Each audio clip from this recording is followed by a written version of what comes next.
ৰাইজ অহা 31 ডিচেম্বৰত মিছন বসুন্ধৰাৰ আবেদনৰ সময় শেষ হ'ব।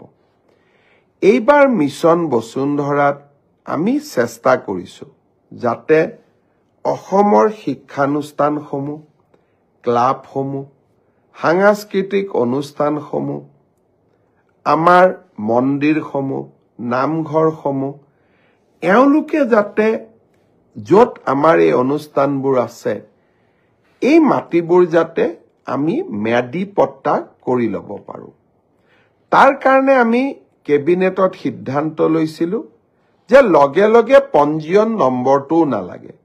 যেতিয়ালৈকে আমি মিছন বসুন্ধৰা শেষ কৰিম, অৰ্থাৎ আবলটনৰ বাবে আমি সাজু হ'ম, য'ত নেকি প্ৰায় 8-9 মাহ সময় লাগিব, এই সময়ছোৱাৰ ভিতৰতে পঞ্জীয়ন নম্বৰটো সংগ্ৰহ কৰিলেও হ'ব।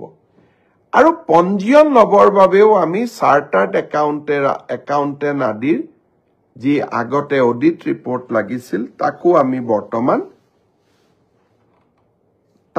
সেই ব্যৱস্থাও আমি স্থগিত কৰিছো।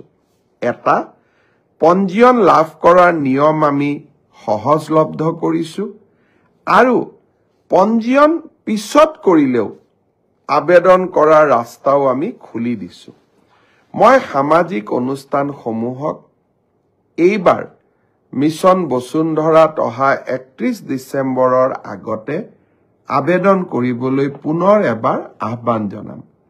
আৰু এই প্ৰচেষ্টাত সহায় কৰিবৰ বাবে আমাৰ মন্ত্ৰী, বিধায়ক আৰু আমাৰ জনপ্ৰতিনিধি বা সমাজ সেৱিক যিসকল ৰাইজৰ লগত কাম কৰে তেওঁলোককো মই এই ক্ষেত্ৰত আমাৰ সামাজিক অনুষ্ঠানসমূহক প্ৰেৰণা যোগাবৰ বাবে আহ্বান